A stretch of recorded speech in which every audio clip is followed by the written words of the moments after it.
আমি শুভেন্দু অধিকারী ঈশ্বরের নামে শপথ করিতেছি যে শপথ গ্রহণের পর পুরোদমে সরকারি কার্যক্রম শুরুর লক্ষ্যে তৎপর পশ্চিমবঙ্গের নয়া মুখ্যমন্ত্রী শুভেন্দু অধিকারী। এরই মধ্যে নিজের উপদেষ্টা হিসেবে সুব্রত গুপ্ত ও একান্ত সচিব হিসেবে শান্তনু বালাকে নিয়োগ দিয়েছেন তিনি। এদিকে মুখ্যমন্ত্রী হিসেবে শপথ নেয়ার পর গণমাধ্যমের সঙ্গে কথা বলেন শুভেন্দু। অভিযোগ করেন গণতন্ত্রের 4টি স্তম্ভকে ধ্বংস করেছে মমতা সরকার। আশ্বস্ত করেন নতুন করে বাংলা গড়ে তুলতে কাজ করবে বিজেপি সরকার। সোমবার দিন আমি অফিস করব। আমাদের মন্ত্রিসভার প্রথম বৈঠক হবে। 5 জন মন্ত্রীকে দপ্তর বরাদ্দ করব। প্রশাসনিকভাবে কাজ শুরু করব।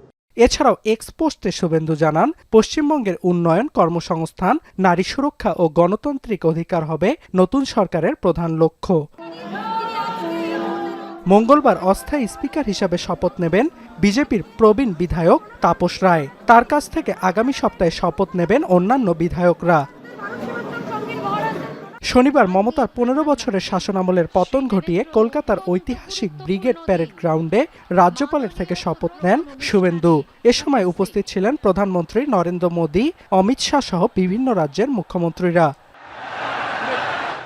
শুভেন্দু ছাড়াও এদিন মন্ত্রী হিসেবে শপথ নেন দিলীপ ঘোষ, অগ্নিমিত্রা পাল, অশোক কীর্তনিয়া, নিশীথ প্রামাণিক ও ক্ষুদিরাম টুডু। তবে তাদের মন্ত্রণালয় এখনও বন্টন করা হয়নি।